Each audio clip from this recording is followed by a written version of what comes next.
참칭하는 일이 비정상입니다. 해방 이후 80년간 계속된 검찰청의 만행을 청산해야 합니다. 그것이 검찰 정상화입니다. 정 후보자는 5일 개정된 검사징계법상 권한을 행사해야 합니다. 수사권으로 보복하는 깡패 검사들, 물밑에서 정치권과 거래하는 정치검사들 모조리 징계해야 합니다. 봉욱 수석은 2019년 검찰총장 물망에 올랐지만 검찰이 기소와 수사 분리에 반대해 낙마했습니다. 당시 검찰을 개혁하겠다고 거짓말한 윤석열이 검찰총장이 되었습니다. 봉욱 수석은 2022년 4월 문무일 전 검찰총장 등과 함께 수사 기소 분리에 반대하는 성명을 내기도 했습니다. 그 뒤 검찰 수사의 폐지가 아닌 축소, 경찰 수사 종결권 반대 등 검찰 입장에 서 왔습니다. 이재명 정부는 분명히 검찰 개혁을 약속했습니다. 봉욱 수석은 기존 견해를 고수하는지 아니면 새 정부의 검찰 개혁 추진에 동의하는지 밝혀야 합니다. 본인이 직접 의지와 그 일정을 구체적으로 밝히십시오. 이진수 법무차관에는 더더욱 불신의 시선이 많습니다. 친 윤석열 검사, 친 심우정 검사라는 꼬리표가 달려 있습니다. 지난 3월 직위원 재판부가 구속기관을 일이 아닌 시간으로 계산하는 희대 꼼수를 부렸습니다. 윤석열이 석방됐고 심우정 검찰총장은 대검 부장단 회의를 열었습니다. 즉시 항고하지 않기로 만장일치로 결정했습니다. 윤석열 탈옥을 법적으로 인증한 이 회의에 이진수 차관은 대검 형사부장으로 참석했습니다. 지금 법무부 차관으로서의 입장은 어떻습니까? 내란 우두머리 윤석열이 탈옥해서 거리를 활보하는 것이 정의라고 생각하십니까? 이 차관은 법무부에서 인사를 담당하게 될 것입니다.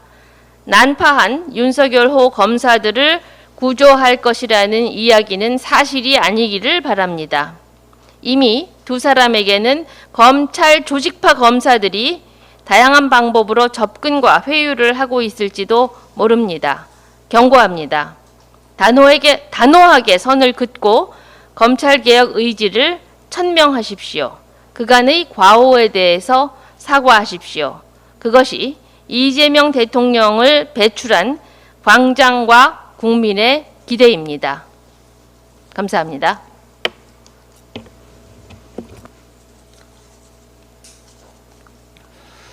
원내대표 소왕진입니다. 윤석열의 천인공노할 망동들이 하나둘 밝혀지고 있습니다. 평양 무인기 침투 작전은 윤석열의 직접 지시였다는 것이 내부자들의 생생한 증언들로 드러났습니다. 무인기는 북한의 무력 반응을 유도한 작전이었습니다. 북한이 선전포고로 간주하겠다고 경고한 이후에도 무인기를 재차 보낸 것, 이는 명백히 전쟁을 유도한 외환 유치 행위입니다. 군 내부자들은 말합니다. 처음엔 몰랐지만 계엄이 선포된 뒤 퍼즐이 맞춰졌다. 우리 작전이 정권의 시나리오에 이용됐다는 걸 알게 됐고 자괴감이 들었다고 말입니다. 무인기 침투를 통해 북한의 공격을 유도한 시도는 명백히 내란 사태의 연장선에 있습니다. 당연히 내란 특검의 수사 대상에 포함시켜야 합니다. 내란 특검이 발족한 지 불과 며칠 만에 하루가 다르게 증언과 증거들이 쏟아지고 있습니다. 특검 수사를 통해 내란의 총체적인 전모를 하나의 누락도 없이 낱낱이 밝혀내야 할 것입니다. 그런데 내란 수계는 아직도 본인이 대통령인 줄 아는지 아나무인의 태도로 특검과 기싸움을 벌이고 있습니다. 첫 조사부터 비공개 출입과 조사 시간 조정을 요구하며 특검 수사를 마치 대등한 주체 간의 협상으로 보이게 했습니다. 형사소송법상 한 명만 허용되는 변호인 입회 기준에도 불구하고 윤석열 측은 무리하게 3인의 입회를 주장했습니다. 결국 특검은 이례적으로 2명의 변호인 배석을 허용했습니다. 15시간 출석 시간 중 실제 조사는 5시간에 불과했습니다. 윤석열은 조사 1시간 만에 조사자 교체를 요구하며 조사에 응하지 않았고 당일 오후 5시가 되어서야 조사가 재개되었습니다. 원활한 수사에 협조하는 태도와는 거리가 멉니다. 특검이 6월 30일 9시 재출석을 통보했지만 윤석열 측은 또다시 출석 기일 변경을 요청한 상태입니다. 특검 조사를 철저히 무시하는 태도로 볼 수밖에 없습니다. 두 눈 뜨고 지켜보기 어렵습니다. 특검은 지금이라도 즉각 구속 수사로 전환하여 내란 혐의의 엄중함과 사법 절차의 권위를 보여야 합니다. 조은석 특검에 당부합니다. 특검 조사를 윤석열의 언론 플레이장으로 만들지 마십시오. 피고인 혐의는 일반 범죄 혐의와 차원이 다른 내란죄 우두머리 혐의라는 것을 명심하기 바랍니다. 무게에 맞는 원칙과 엄정한 대응이 반드시 필요합니다. 그 첫 번째가 바로 윤석열 구속 수사 방침을 천명하는 것입니다. 이상입니다. 예, 최고위원 황명필입니다. 요새 벌어지고 있는 일들을 최고위원 발언문을 쓰며 정리를 해보았습니다. 이런 일들은 모두 기득권층을 중심으로 벌어지고 있는 것을 확인했습니다. 첫 번째, 중앙지법에서 벌어지는 일입니다. 윤석열이 끊임없이 중앙지법에서 재판받겠다고 한 것을 모두 기억하실 것입니다. 공교롭게도 내란 관련 사건들이 대부분 지귀현에게 배당되었는데 결국 그의 눈물겨운 노력으로 윤석열은 풀려났고 김용현은 보석이 허가되었습니다. 그런데 김용현은 자신에 대한 내란 특검의 추가 기소가 지귀현에게 배당되지 않자 재판부 기피 신청을 합니다. 이쯤 되면 중앙지법에서 어떤 일이 벌어지고 있는지 눈에 불을 켜고 지켜보지 않을 수 없습니다. 지난주에도 말했지만 대법원은 즉시 지귀현에 대한 조치를 결정하십시오. 두 번째, 명의와 돌팔이가 공존하는 아산병원에서 벌어지고 있는 일입니다. 걸어 들어간 환자가 휠체어 타고 나올 정도로 상태를 악화시켰으면 의사로서 미안해야 할 텐데 담당 의사는 웃으며 차까지 특별 배웅하러 나옵니다. 절뚝이며 걷다가 서서히 정상적으로 걸으며 유유히 사라지는 영화 유주얼 서스펙트의 주인공처럼 김건희는 카메라가 물러나자 갑자기 휠체어를 박차고 일어나 집에 가서 편안하게 간식을 즐깁니다. 연기를 할 때는 감독이 컷할 때까지 긴장을 풀면 안 되는데 실패한 거죠. 도대체 그 의사는 어떤 치료를 했길래 병원에서 낙하되고 퇴원하자마자 멀쩡해지는 것인지 묻지 않을 수 없습니다. 주진우를 치료한 아산병원의 의사는 또 어떤 돌팔입니까? 만성간염은 공무원이 불가능하고 급성간염은 군면제가 불가능하다는 외통수에 빠진 간염수계 주진우도 32년간 아산병원에서 치료를 받았다고 합니다. 아마도 병역비리성 급성 후 만성간염이라는 기존의 학계에 보고되지 않은 새로운 병 때문에 오래 치료를 받은 것 같습니다. 그런데 간염을 32년간 치료해도 안 낫는 것은 어쩔 수가 없지만 의사가 어떻게 환자를 관리하면 간염 환자가 말수를 즐긴다는 소문이 납니까? 그러면 간경화나 간암이 온다던데 하는 짓은 마음에 안 들지만 술을 못 마시게 해서 사람은 살리는 게 의사의 도리 아닙니까? 김건희와 주진우 모두 아산병원에서 치료를 받았는데 몇몇 의사들은 진짜 문제가 있는 것 같습니다. 셋째, 국민의힘에서도 일이 벌어지고 있습니다. 권성동이 KH 회장을 선처해 주는 대신 이재명 대북송금 거짓 진술을 요구하며 40억 원도 요구했다는 보도가 났습니다. 녹음 파일도 있으니 바로 수사에 착수해야 합니다. 뻔뻔하기로는 권성동이 뒤지고 싶지 않은 나경원 의원도 일을 벌이고 있습니다. 국회에서 숙식 농성을 하고 있답니다. 저는 그것을 보며 나경원 의원도 나이가 드셨구나 하는 서글픈 생각이 들었습니다. 6년 전 대여 투쟁을 할 땐 빠루를 든 투사였는데 나이가 들어서인지 등 따시고 배부르게 살아와서인지 투쟁 의지가 사라졌습니다. 지하철 앵벌이도 최대한 불쌍하게 보이면서 손을 내밉니다. 껌이라도 한 통 내밀면서 사달라고 하면 마음이 아파 지갑을 여는 것이 인지상정 아니겠습니까? 맛깔스러운 도시락을 시켜 먹고 텐트 치고 숙식하면서 비싼 피부과에서 관리된 피부에 예쁘게 화장으로 셀카 찍어서 올리면 누가 불쌍하게 봐줍니까? 야당이면 야성을 보여줘야 할 거 아닙니까? 삭발투쟁에 단식 농성 정도는 해야 한다고 충고드립니다. 이러다간 앞으로 국민의힘발 캠핑 투쟁, 호캉스 집회 같은 게 나올 수도 있는데 뭐 그러다가 망하겠죠. 넷째, 언론에서도 일을 벌이고 있습니다. 올해 초 오세훈 시장의 토지거래 허가제 일부 해제라는 삽질로 집값이 급등했던 것을 모두 기억하실 것입니다. 그런데 언론은 이재명 정부의 부동산 정책으로 들썩이던 집값이 떨어지자 칭찬을 하기는커녕 6억으로 대출을 규제하면 24억을 마련할 수 없어서 젊은 층은 30억짜리 집을 살 수 없다는 기사를 내고 있습니다. 장난합니까? 왜 젊은 층이 30억짜리 집을 사야 하는지도 모르겠지만 30억짜리 집을 사려는 사람은 24억 정도는 가지고 사야지 6억을 들고 24억을 대출내서 사라는 겁니까? 집값이 오르면 오르는 대로, 떨어지면 떨어지는 대로 모든 것을 민주정부의 탓으로 돌린 지난 행태를 우리는 똑똑히 기억하고 있습니다. 많은 언론사들의 사주가 건설사임을 상기해야 합니다. 이처럼 이재명 정부가 들어섰지만 기득권 세력의 준동은 여전합니다. 검찰개혁을 포함해 모든 개혁을 위해 긴장을 풀어서는 안 됩니다. 조국혁신당은 눈에 불을 켜고 감시하면서 이러한 준동을 박살내겠습니다.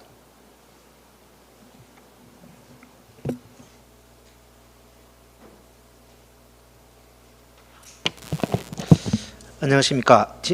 신임 최고위원 차규근입니다. 저는 앞으로 조국혁신당의 최고위원의 한 사람으로서 국민 여러분과 당원의 목소리를 낮은 자세로 경청하며 일하는 시민들과 청년을 대변하고 지구의 지속 가능성에 대하여도 특별한 관심을 가지고 살피겠습니다. 당내의 소통과 단합을 위해서도 노력하겠습니다. 지난주 금요일 정부는 유례 없이 강력한 부동산 대출 규제를 발표했습니다. 참 잘한 일입니다. 새 정부의 부동산 대출 규제 배경에는 무책임한 오세훈 서울시장과 무능력한 윤석열 정부가 있습니다. 제가 국토부에서 자금 조달 계획서를 받아 분석한 자료를 보면 올해 3월 토지 허가 거래제가 해제된 이후 강남 3구의 갭 투자 의심 거래 건수는 전년 동기 대비 무려 4배 급증했습니다. 토허제를 재지정한 이후에는 강남 3구의 갭 투자 의심 거래 건수가 급감했습니다. 그러나 갭 투자 열기는 마포 등과 같은 한강 벨트로 옮겨 붙은 상황이었습니다. 실제로 지난 5월 한강 벨트의 갭 투자 의심 거래 건수는 전년 동기 대비 3배에 달했습니다. 오세훈 서울시장의 무책임한 토허제 해제와 그로 인해 갭 투자가 기승을 부리는데도 손을 놓고 있었던 무능한 윤석열 정부가 이번 대출 규제 정책의 배경이라고 지적하는 이유입니다. 그런데 이번 대출 규제를 두고 언론에서는 고소득 흑수저의 강남 입성이 막혔다고 보도했습니다. 이번 대출 규제의 기준인 6억 원을 3% 금리로 30년간 원리금 균등 상환을 하면 매월 250만 원이 넘는 원리금을 갚아야 합니다. 물론 고소득자 중에도 물려받은 재산이 없어 자산이 적은 사람들이 있을 수 있습니다. 그러나 월 250만 원을 상환할 수 있는 고소득자를 흑수저라며 눈물나게 슬픈 사람으로 만들어서는 안 됩니다. 이번 대출 규제가 없었더라도 DSR을 감안하면 연 1억 원 소득이 있는 사람도 6억 원 대출은 어렵습니다. 2023년 국세 통계를 기준으로 연 1억 원이 넘는 근로소득을 올리면 우리나라 상위 3%에 해당합니다. 6억 원 대출을 받으려면 그보다 소득이 더 많아야 합니다. 어느 나라도 상위 3% 이상의 소득이 있는 사람들을 정책적 지원 대상으로 하는 경우는 없습니다. 정부의 정책을 비판할 수는 있지만 우리가 현실 감각을 잃어서는 안 되겠습니다. 물론 이번 정부의 대출 규제로 실거주 목적으로 주택을 구입하려다가 어려워진 분들도 있겠습니다. 그러나 치솟는 집값에 올라타 무리하게 대출을 받아 주택을 구입하는 것과 주택 가격을 안정시켜 적정한 수준에서 대출을 받아 주택을 구입하는 것 중 어느 것이 우리 사회를 위해 우리 아이들을 미래를 위해 더 나은 것인지 한번 차분하게 생각해 봤으면 좋겠습니다. 지금 대출 규제를 하지 않으면 집 못 사는 사람은 더욱 늘어나고 가계 부채는 계속 증가할 것입니다. 자산 불평등은 더욱 심화할 것입니다. 자산 양극화 심화는 대한민국의 지속 가능성을 위협하고 소멸을 초래할 수도 있습니다. 당장 아쉽더라도 이 악순환을 끊어내야 합니다. 부디 이번 대책으로 오세훈과 윤석열의 무책임과 무능의 결과를 바로잡고 부동산 시장이 조속히 안정되기를 희망합니다. 마지막으로 윤석열의 특검 조사와 관련하여 한 말씀 드리고 발언을 마치겠습니다. 내란 속에 피의자 윤석열의 태도가 가관입니다. 특검 수사에 비협조로 일관하는 것을 넘어 특권과 특혜를 요구합니다. 이는 정당한 법 절차에 대한 명백한 도전이며 국민에 대한 모욕입니다. 사법정의를 조롱하는 권력자들의 행태가 더 이상 반복되어서는 안 됩니다. 법 앞에선 누구나 평등해야 하고 어떠한 예외도 있어서는 안 됩니다. 서울구치소가 사법정의를 열망하는 국민의 마음을 담아 말합니다. Yun again as soon as possible. 감사합니다. 최고위원 이혜민입니다. 김민석 국무총리 후보자에 대한 인사청문회 절차가 마무리되고 이제 인준 표결만을 앞두고 있습니다. 이는 윤석열 내란 정권이 무너진 뒤 처음으로 치러지는 국정 정상화의 시험대입니다. 그러나 국민의힘은 스스로 청문회를 망쳐놓고도 그 결과를 받아들일 수 없다며 떼를 쓰고 있습니다. 지난 주말 내란 특검에서 윤석열이 보여준 떼쓰기와 그 결이 같습니다. 송원석 국민의힘 원내대표는 김민석이 인준되면 다음 장관 후보자들의 검증은 무용지물이라고 하는데 지금 그런 말을 할 자격이 있나 싶습니다. 지난 6개월, 지난 3년 모습을 꼭 다시 복습해야만 알겠습니까? 국민의힘 소속 대통령이었던 윤석열은 부인과 장모의 잘못을 덮기 위해 검찰권을 동원했습니다. 정적 제거를 위해 권력을 함부로 휘둘렀습니다. 그는 권력을 더 탐하고 지배하기 위해 대한민국을 내란의 구렁텅이로 몰아넣었습니다. 이 과정에서 국민의힘은 무엇을 하였습니까? 잘못된 방향으로 국정을 운영하는 윤석열을 오히려 옹호했고 심지어 군을 동원해 국회를 장악하고 비상계엄을 선포했을 때에도 계엄 해제에 동참하지 않고 오히려 대통령이 오죽하면 그랬겠냐며 국민보다는 내란 우두머리의 편에 서서 윤석열 체포를 온몸으로 막아내던 게 바로 지난 겨울입니다. 그런데 총리 인준을 반대하기 위해 농성을 한다고 합니다. 국민의힘은 국회 청개구리입니까? 왜 국민이 원하는 반대로만 하고 있는지요? 게다가 농성이 맞긴 한 건지 되묻고 싶습니다. 시원한 에어컨 바람이 나오는 국회 로텐더홀에 텐트 치고 세비로 구매한 값비싼 도시락 즐기면서 농성 코스프레하는 모습은 국민을 기만하는 행위입니다. 70대 대구 경북 지지로 고립된 당 상태는 알겠는데 돌파한다는 것이 피크닉 농성이라면 틀렸습니다. 그 시간에 가서 정책 공부하시고 법안이라도 하나 더 들여다보세요. 국회 로텐더홀 오며 가며 비웃음의 대상이 되는 국회의원 그리고 그 정당 국민의힘 부끄럽습니다.